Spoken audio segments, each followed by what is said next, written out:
છો તો તમે એનું થોડુંક રૂમ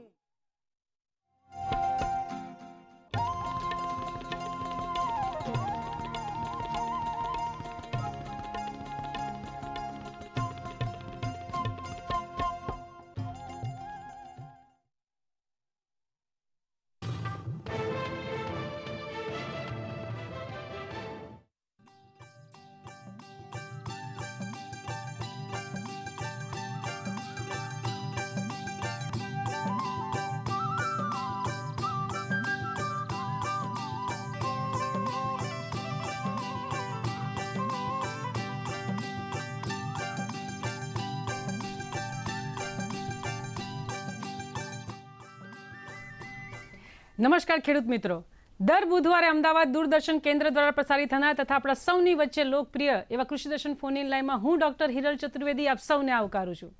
મિત્રો, આપ જાણો જ છો કે કૃષિ દર્શન ફોન ઇન લાઈવ કાર્યક્રમ તમારા થકી જ સફળ થાય છે. તમારા દ્વારા વિષયને અનુરૂપ જ્યારે પ્રશ્નો કરવામાં આવે છે જેના થકી સમગ્ર ગુજરાત રાજ્યના દરેક ખેડૂત મિત્રને નવું નવું જાણવા પણ મળે છે અને ઉત્પાદનમાં વધારો કરવા પ્રયત્ન પણ કરવા પ્રેરાય છે.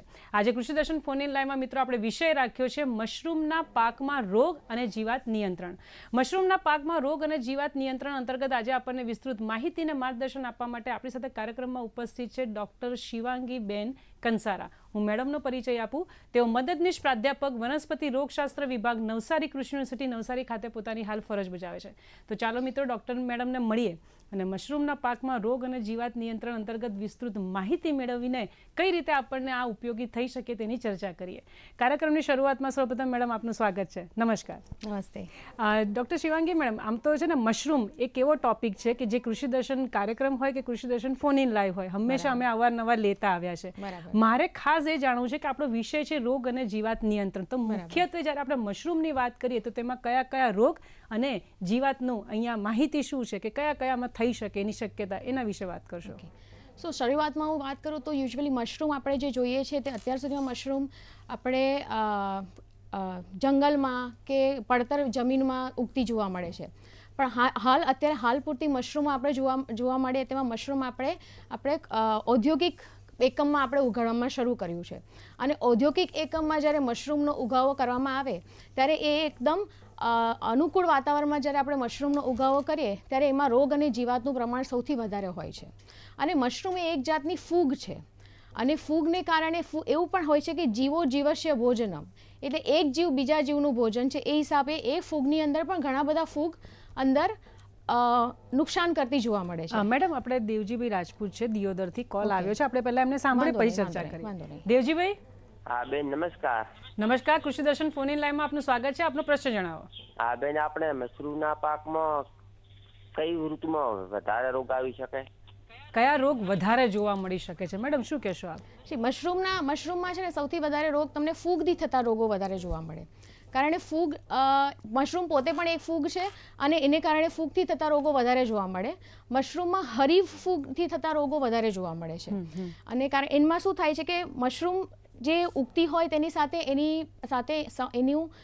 એની જગ્યા અને એના મશરૂમને મળતા પોષક તત્વોની સાથે એની હરીફાઈ કરવા માટે ઘણી બધી ફૂગ એની સાથે કોમ્પિટિશન કરતી હોય આપણે કહીએ તો. એટલે એને કારણે મશરૂમમાં ફૂગથી થતા રોગો વધારે જોવા મળે.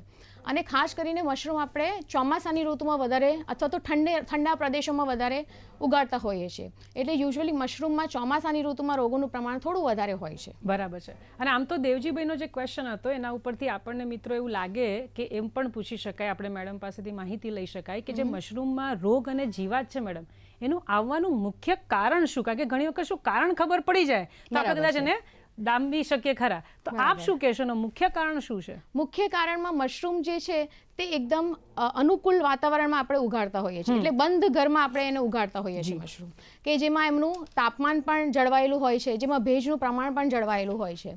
અને એને કારણે શું થાય કે જે ભેજનું પ્રમાણ પણ જળવાયેલું એટલે મશરૂમને જે ભેજ જોઈએ એ ભેજમાં બીજી ફૂગ અથવા બીજી જીવાતોનું પ્રમાણ પણ એટલું જ વધતું જોવા મળે છે. એને કારણે આપણે યુઝ્યુઅલી જોવા મળે કે મશરૂમમાં રોગ અને જીવાતોનું પ્રમાણ વધુ હોય છે. બરાબર છે. હું હજી ક્યારની આપની રાહ જોઈ રહી છું મિત્રો. કૃષિ દર્શન ફોન લાઈવમાં મશરૂમને લગતા એમાં ખાસ કરીને રોગ અને જીવાતને કઈ રીતે નિયંત્રણ કરી શકાય એના પ્રશ્ન તમે ઝડપથી પૂછો. તમારા જ પ્રશ્ન થકી બીજા ઘણા બધા ખેડૂત મિત્રોને એનો લાભ પણ થઈ શકે. તમારો કોલ આવે ત્યાં સુધી આપણે મેડમ પાસેથી જાણીએ કે જે મશરૂમના રોગ અને તેનો નિયંત્રણ માટે જ્યારે આપણે વાત કરીએ તો કેમ આ ખૂબ જરૂરી છે, એનું મહત્વ શું છે, એના વિશે થોડી ડિટેલમાં વાત કરો. મશરૂમ આપણે જોઈએ છે તો મશરૂમ આપણે ઘરે પણ લઈને આવીએ ત્યારે આપણે એને 1 કે 2 દિવસમાં જ વાપરી લેતા હોઈએ છીએ. એટલે મશરૂમને આપણે તરત વાપરી લેતા વસ્તુ કહી શકીએ. તો જ્યારે મશરૂમની અંદર જ્યારે રોગ અને જીવાતનું પ્રમાણ આવે તો સૌથી પહેલાં એનું ઉત્પાદન ઉપર એની માઠી અસર પડે છે. એટલે એનું ઉત્પાદન જ ઘટી જાય છે. અને બીજી વસ્તુ છે મશરૂમની ક્વોલિટી, બરાબર, એના ગુણધર્મો, એની ક્વોલિટી સૌથી વધારે ખરાબ થાય છે. એને કારણે મશરૂમના રોગો અને જીવાતનું નિયંત્રણ કરવું ખૂબ જ જરૂરી બને છે. અને જ્યારે એ રોગની શરૂઆત જ થાય અને ત્યારે જો એનું નિયંત્રણ કરવામાં આવે તો આ રોગ જીવાતને આપણને આગળ વધતો એ સમયે જ અટકાવી શકે છે. એના કારણે એનું રોગ અને જીવાતનું નિયંત્રણ કરવું ખૂબ જ જરૂરી બને છે. બરાબર છે. પણ ઘણી વખત શું થાય છે ખેડૂત મિત્રો કે તમારા થકી જ અમને પ્રશ્ન કરવામાં આવતા હોય છે કે માની લો મેડમ કોઈ ગૃહિણી છે, એમને ઈચ્છા થઈ ગઈ કે હું મારે ત્યાં મશરૂમનું ઉત્પાદન કરું. એક શોખ પણ હોય છે, માત્ર પૈસા કમાવા એવો કોઈ ઉદ્દેશ્ય ના પણ હોય. પણ મેડમ જોઈએ ને એવું ઉત્પાદન મળતું નથી. તો એ લોકોનો પ્રશ્ન એવો થાય છે કે કેમ ક્વોલિટી પણ જોઈએ એવી નથી, ઉત્પાદન જોઈએ એવું નથી. તો એનું કારણ શું હોઈ શકે મેડમ? એના કારણોમાં ઘણા બધા કારણો હોઈ શકે. કારણ કે મશરૂમ છે ને આપણે કહી શકીએ નાના બાળક જેવું નાજુક ફૂલ જેવું છે.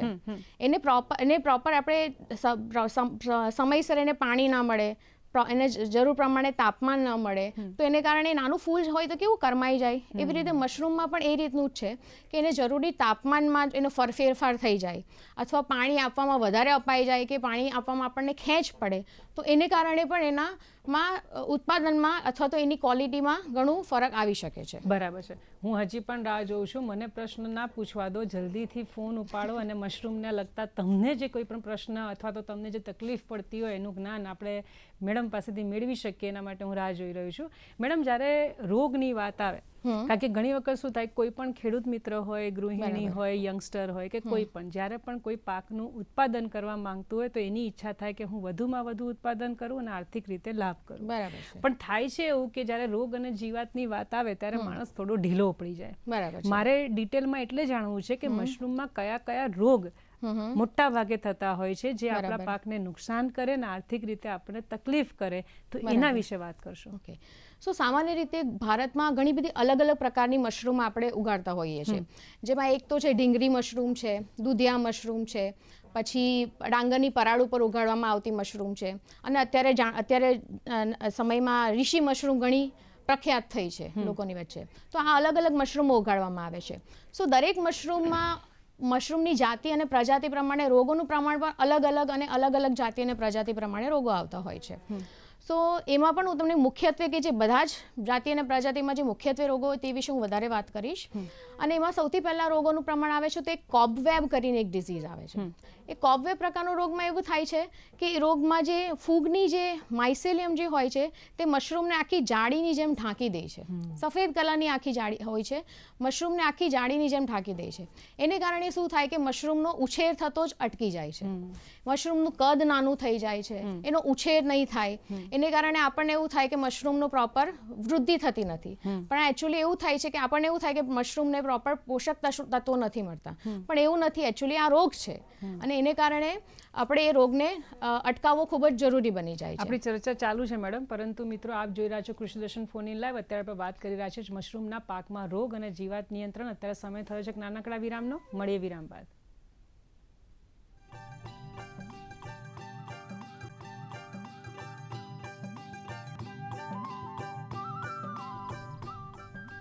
વિરામ બાદ ફરીથી આપનું સ્વાગત છે મિત્રો. આપ જોઈ રહ્યા છો કૃષિ દર્શન ફોન ઇન લાઈવ. અત્યારે આપણે વાત કરી રહ્યા છે મશરૂમના પાકમાં રોગ અને જીવાત નિયંત્રણ. વિરામમાં જતા પહેલા મેડમ વાત કરી રહેલા કે કદ નાનું રહી જાય, વૃદ્ધિ થતી નથી, અને મેં એમને અટકાવ્યા. પરંતુ ભરતભાઈ ડીસાથી આપણી સાથે રાહ જોઈ રહ્યા છે, તો એમનો આભાર કે ક્યારની એ લોકો રાહ જોઈ રહ્યા છે. ભરતભાઈ, આપનો પ્રશ્ન જણાવો.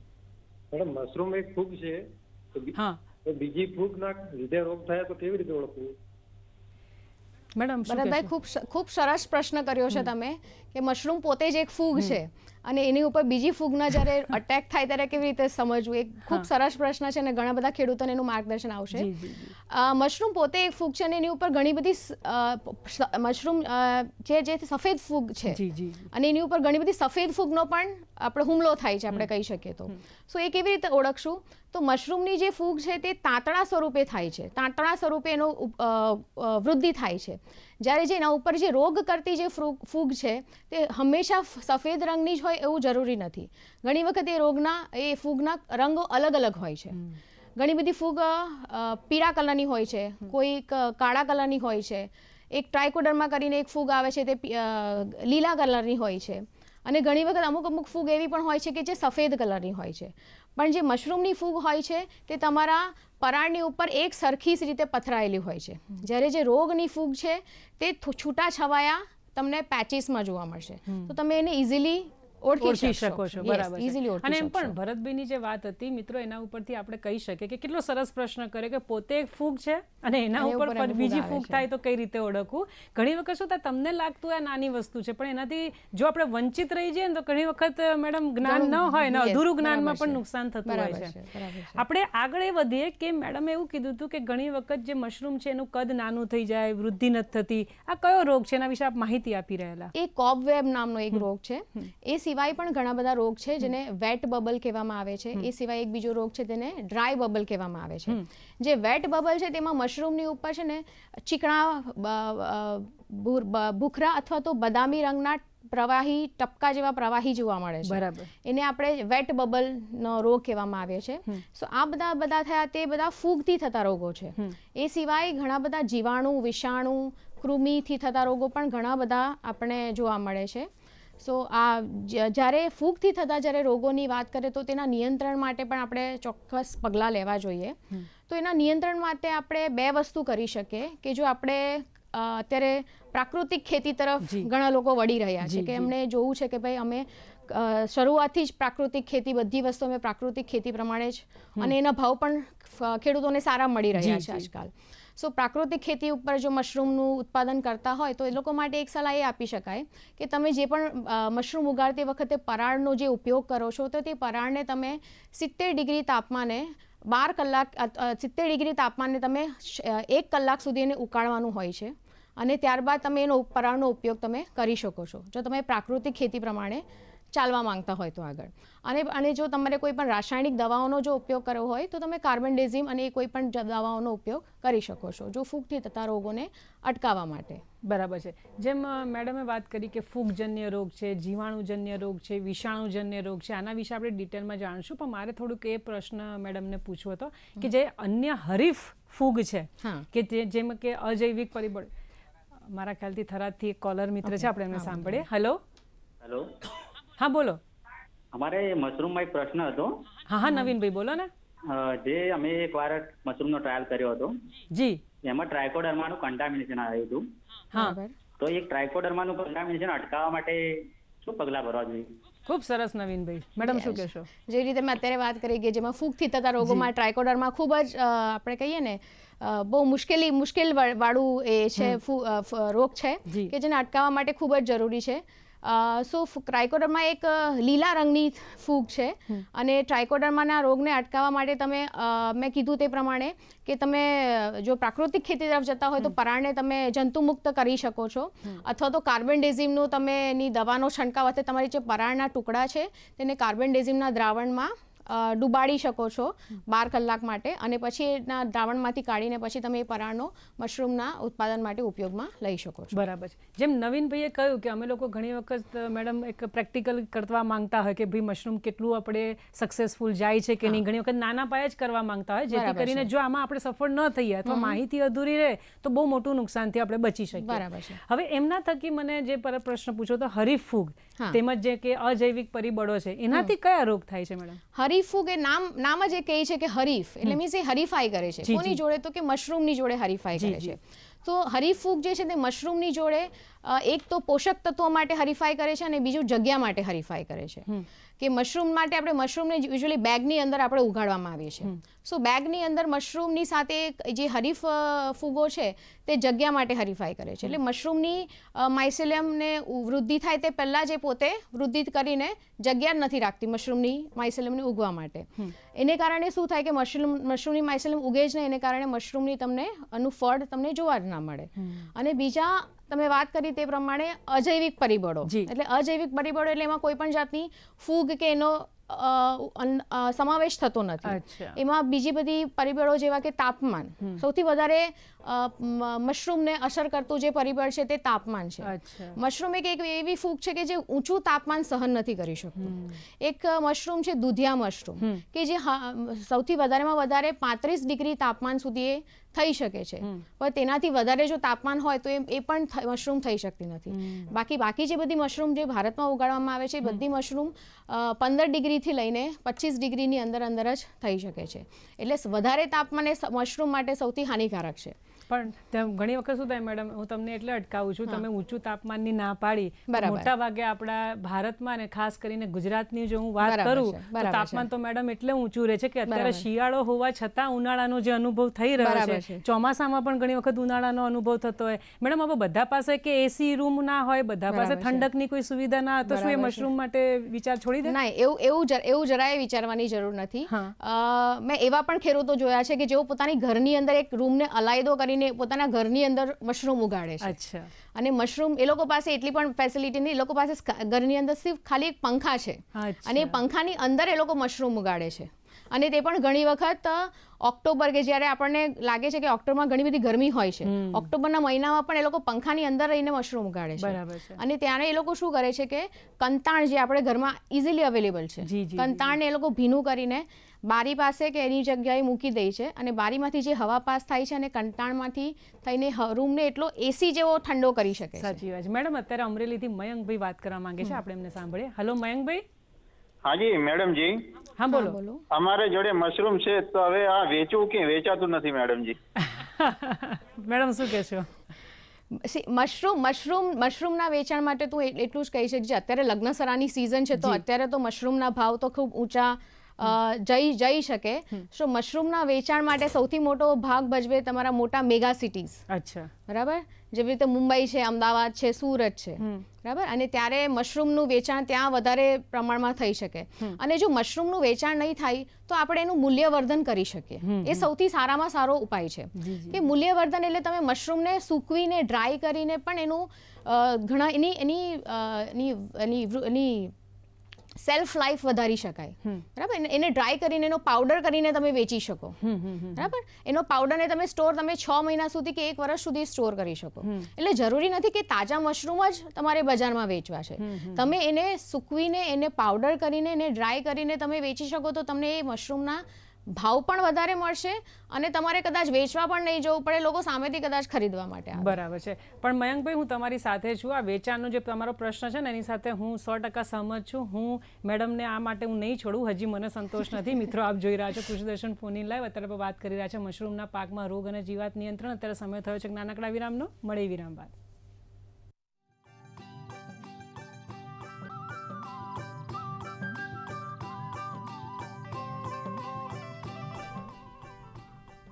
વિરામ બાદ ફરીથી આપનું સ્વાગત છે મિત્રો આપ જોઈ રહ્યા છો કૃષિ દર્શન ફોન ઇન લાઈવ અત્યારે વાત કરી રહ્યા છે મશરૂમના પાકમાં રોગ અને જીવાત નિયંત્રણ વિરામમાં જતા પહેલા મયંકભાઈએ જે અમરેલીથી કોલ કરેલો વેચાણનો પ્રશ્ન પૂછેલો અને મેડમ મેં કહેલું કે મને સંતોષ નથી હવે મેડમ એમાં થાય શું કે કોઈ ગૃહિણી હોય કોઈ યંગસ્ટર્સ હોય કોઈ વિદ્યાર્થી હોય કે માની લો કે કોઈ પણ ખેડૂત મિત્ર હોય મોટા ભાગે તો કોઈ પણ ઉત્પાદન મેડમ આપણે પૈસા કમાવા માટે આર્થિક રીતે લાભ માટે જ કરતા હોય છે પણ જો મને વેચાણમાં તકલીફ પડે તો શું એવું થઈ શકે તમે કીધું મૂલ્યવર્ધન કરવાનું પણ માની લો કે મારે આ જ મશરૂમને ઓનલાઈન સેવ કરવું હોય કોઈક એકબીજા સાથે કોન્ટેક્ટ કરીને મારે એનું સેવિંગ અથવા તો સેલ કરવું હોય તો એવું કંઈ પોસિબલ ખરું મેડમ પોસિબલ છે અત્યારે ઘણા બધા સ્ટાર્ટઅપ ચાલી રહ્યા છે અત્યારે ઘણા બધા સોશિયલ મીડિયા આપણે કહી શકીએ કે મીડિયાઝનો ઘણો ઇન્ફ્લુઅન્સ છે લોકો માટે, એટલે સોશિયલ મીડિયાના માધ્યમથી પણ અત્યારે ઘણી બધી વસ્તુ ચાલી રહી છે. એકબીજાના કોન્ટેક્ટથી પણ લોકો અત્યારે મશરૂમનું વેચાણ ઘણું કરી રહ્યા છે. એકબીજાના નેટવર્કિંગ અત્યારે કહીએ ને આપણે જેને નેટવર્કિંગ કરીએ એના માધ્યમથી પણ વેચાણ અને ઘણી વખત શું થાય મેડમ, જે બોમ્બે છે અથવા તમે મોટી મોટી સિટીની વાત કરી, કદાચ ત્યાં સુધી ખેડૂત ના પહોંચી શકે, પણ મીડિયા જે છે એ ત્યાં પહોંચી શકે. બરાબર. મેડમ, આ જે મશરૂમમાં કૃમિ છે એના વિશે થોડીક વાત કરો ને. આ શું છે કૃમિ? એ એવું છે કે એક વાહનનું કામ કરે છે. અચ્છા. કૃમિ એકચ્યુઅલી એમાં જે તમારી મેં વાત કરી ને, જ્યારે વિષાણુ છે, જીવાણુ છે, ફૂગથી થતા રોગો છે, એ કૃમિ એ વિષાણુ જીવાણુને છે ને મશરૂમ સુધી લઈ જવાનું વાહન તરીકેનું કામ કરે છે. અચ્છા. અને કૃમિ એ જે છે તે મશરૂમની અંદર ઘણી વખત નાના નાના કાણા પાડી દે છે. મેડમ, જસદણથી રમેશભાઈ છે, આપણે એમને આ વાતને લેવી પડશે. રમેશભાઈ. હાજી, નમસ્કાર મેડમ. નમસ્કાર. કૃષિ દર્શન ફોન ઇન લાઈનમાં આપનું સ્વાગત છે. રમેશભાઈ, આપનો પ્રશ્ન જણાવો. હવે મેડમ, મારો પ્રશ્ન એ હતો કે અમારે સૌરાષ્ટ્રમાં ખાસ કરીને મશરૂમ થાય કે ન થાય? વાહ, બહુ સરસ વાત કરી. સૌરાષ્ટ્રમાં થાય કે નહીં મેડમ? સૌરાષ્ટ્રમાં જો મેં તમને વાત કરી તેમ લોકોએ ઘરની અંદર જો તમારી પાસે મશરૂમને કરવા માટે નથી જમીનની જરૂર પડતી. અચ્છા. મશરૂમને કરવા માટે તમારે ખાલી તમારી પાસે 1 બાય 1 ફૂટ બાય 1 ફૂટનો તમારી પાસે ઓરડો પણ હોય ને, અને જેમાં તમે તાપમાન અને જેમાં તમે ભેજનું પ્રમાણ જાળવી શકતા હોય ને, તો 1 બાય 1 ફૂટના ઓરડાની અંદર પણ તમે મશરૂમ કરી શકો. એટલે ટૂંકમાં પોઝિટિવિટીની, હિંમતની, તમારી પાસે હિંમત ધગસની જરૂર છે. બસ થોડીક અને તકલીફ પડે તો અમારા નિષ્ણાંતો ઉપસ્થિત હોય છે. ઇવન કોઈ પણ યુનિવર્સિટીની અંદર મેડમ આના વિશે કોઈ જાણકારી માંગવા જાય તો, ધારો કે જસદણથી વાત કરતા હતા, તે એની આજુબાજુની યુનિવર્સિટીનો સંપર્ક કરે તો એમને એનું છે ઘણી બધી જ યુનિવર્સિટીના જે રોગશાસ્ત્ર વિભાગ છે, આપણે જુનાગઢ એગ્રીકલ્ચર યુનિવર્સિટી છે કે આણંદ છે કે નવસારી છે. હવે અમારે ત્યાં નવસારી એગ્રીકલ્ચર યુનિવર્સિટીમાં વઘઈમાં આ રીતે ઘણા બધા ખેડૂતોને અમે લોકો તાલીમ આપી છે. અમારે ત્યાં નવસારી એગ્રીકલ્ચર યુનિવર્સિટી પણ અમે ખેડૂતોને તાલીમ આપીએ છીએ. અને વઘઈમાં પણ અમે એક કીટ પ્રોવાઈડ કરીએ છીએ, અને એને અમે સ્ટાર્ટઅપ કીટ કહીએ છીએ. સ્ટાર્ટઅપ કીટ એટલે અમે કીટની અંદર બધો જ સામાન આપીએ છીએ. એને મશરૂમના બીજ પણ આપીએ છીએ અમે એની જોડે, અને એને મશરૂમને ઉગાડવા માટે જે કંઈ પણ વસ્તુની જરૂર પડે, કે રબર બેન્ડ છે કે પોલિથીન બેગ્સ છે કે દોરી છે કે આ છે, બધી જ વસ્તુ અમે એની અંદર પ્રોવાઈડ કરીએ છીએ. એટલે કેટલી સરસ કહેવાય મેડમ વસ્તુ. તો તાલીમ પણ આપે છે, કીટ આપે છે, સલાહ આપે છે, કદાચ ગભરાઈ જાવ તો એનું નિવારણ પણ આપે છે. મેડમ, મુકેશભાઈ અમદાવાદથી વાત કરવા માંગે છે. મુકેશભાઈ. હાજી, બોલો. આપનો પ્રશ્ન જણાવો. હા મેડમ, મારે એવું સવાલ છે. હમણાં બેને વાત કરી કે ભાઈ એને ડ્રાય ફોર્મમાં પાવડર બનાવીને એનો વેલ્યુ એડિશન કરી શકે, તો હવે એ વેલ્યુ એડિશન કરીએ પાવડર બનાવીને, તો એ પાવડરનો ઉપયોગ આપણે આપણા ફૂડમાં એનો ઉપયોગ કરી શકીએ સીધા? માનો કે દાખલા તરીકે કે ભાઈ આપણે રોટલીનો લોટ. ખૂબ સરસ મુકેશભાઈ, ખૂબ સરસ. જો કેટલા અમારા ખેડૂત મિત્રો જાગૃત પણ છે અને કેટલું સરસ આઈડિયાઝ છે. મેડમ, શું કહેશો? હવે મુકેશભાઈ, તમે મને વાનગીનું નામ આપો. હવે હું વાનગીમાં હું તમને મશરૂમ કોઈ પણ પ્રકારે એડ કરીને આપું. ઓહો. હું તમને એ પણ કરી શકું કે મશરૂમના પાપડ પણ અવેલેબલ છે. સરસ. મશરૂમ, હવે આપણે કહીએ ને મિલ્ક શેક, એવી રીતે મશરૂમ શેક પણ અવેલેબલ છે. મશરૂમની બિસ્કિટ્સ પણ અવેલેબલ છે. મશરૂમ બર્ગર, સૂપ ને બધું તો તમે ઘણું બધું સાંભળ્યું છે. પણ મશરૂમની ઘણી બધી એવી વાનગીઓ છે કે જે આપણા ખ્યાલ બહાર પણ હોય કે આમાંથી મશરૂમમાંથી આવી પણ વસ્તુ બની શકે, તો એ બધી વસ્તુ પણ અવેલેબલ છે. એટલે જો મીડિયા સાથે જોડાશે તો ધીમે ધીમે એમને માહિતી મળશે. ઇવન હું એવું પણ કહી શકું, નજીકમાં ક્યાંય પણ યુનિવર્સિટીનો સંપર્ક કરશે તો પણ એમને ત્યાંથી માહિતી, તાલીમ, કીટ બધું જ પ્રોવાઈડ થઈ શકે. બાકી પહેલા એવું માનતા હતા કે મશરૂમ એટલે ખાલી ખેતી, એમાંથી કદાચ થોડી ઘણી આવક થતી હશે, પણ એવું નથી. બરાબર. મેડમ, આજે મશરૂમની જે માખી છે એનું નિયંત્રણ કઈ રીતે કરી શકાય? મશરૂમની માખી છે ને અલગ અલગ પ્રકારની માખીઓ જોવા મળે છે, એના કદ પ્રમાણે, એના રંગ પ્રમાણે. બરાબર. અને મશરૂમની માખીને કારણે શું થાય કે મશરૂમની માખી છે ને મશરૂમના બીજને, કણોને ખાઈ જાય છે, અને મશરૂમની અંદર છે ને કાણા પાડી દે છે. હવે એ કાણાવાળું મશરૂમ બજારની અંદર કોઈ પણ ખરીદતું નથી, એટલે બજાર ભાવ એના ઓછા થઈ જાય છે, એટલે એની ક્વોલિટી બગડે છે. તો એના માટે, એના નિયંત્રણ માટે સૌથી પહેલાં તો આપણે સ્વચ્છતા રાખવી ખૂબ જ જરૂરી છે. કારણ કે માખીઓનો ઉપદ્રવ તે જ્યારે જોવા મળે છે ને, ત્યારે તે જ્યારે આપણા રૂમના ઓરડાની અંદર ખૂણામાં જ્યાં કોઈ પણ નાની નાની ક્રેક રહી ગઈ હોય તે બધી જગ્યાએ માખીઓનો ઉપદ્રવ વધારે જોવા મળે છે. તો જ્યારે પણ આવે તમે જે કોઈ પણ ઓરડામાં કે જે કોઈ પણ જગ્યાએ મશરૂમનું ઉત્પાદન કરવા માંગતા હોય તે બધી વસ્તુને તમારે પહેલાં જંતુમુક્ત કરવી જોઈએ. અને તમે જ્યારે પણ મશરૂમના જે તમે પરાળને બધું મૂકતા હોય તેને જમીનથી થોડા ફૂટ ઉપર રાખો તો વધારે સારું. અને આમ તો મશરૂમ એક એવો ટોપિક છે, એવો વિષય છે મેડમ, વાત કરીએ એટલી ઓછી, પરંતુ સમયની મર્યાદા છે, આપણે અટકવું પડશે. પણ નવસારીથી આપ અહીંયા પધાર્યા અને અમારા દર્શક મિત્રોને મશરૂમના પાકમાં રોગ અને જીવાત નિયંત્રણ અંતર્ગત જે માહિતી આપી તે બદલ અમદાવાદ દૂરદર્શન કેન્દ્ર વતી તથા અમારા તમામ મિત્રો વતી હું આપનો ખૂબ ખૂબ આભાર માનું છું. નમસ્કાર. મિત્રો, આજે કૃષિ દર્શન ફોન ઇન લાઈવમાં ડૉક્ટર શિવાંગી કંસારા મેડમ પાસેથી આપણે મશરૂમના પાકમાં રોગ અને જીવાત નિયંત્રણ અંતર્ગત માહિતી મેળવેલી માહિતીનો ભરપૂર ઉપયોગ કરીને સફળતા મેળવો તેવી શુભેચ્છા હું તમને ઝડપથી આવતા બુધવારના વિષય અંતર્ગત માહિતગાર કરી દઉં. આવતા બુધવારે તારીખ 28/2/2024ના રોજ જે વિષય અંતર્ગત તમે અમારા નિષ્ણાતને પ્રશ્ન પૂછી શકશો એ વિષય છે કઠોળ પાકમાં સંકલિત જીવાત વ્યવસ્થાપન. વિષય ફરી વખત નોંધી લેજો, કઠોળ પાકમાં સંકલિત જીવાત વ્યવસ્થાપન. કૃષિ દર્શન ફોન ઇન લાઈવ અહીં સમાપ્ત કરીએ છીએ. ફરી મળીશું એક નવા વિષય સાથે. ત્યાં સુધી રજા આપશો. નમસ્કાર.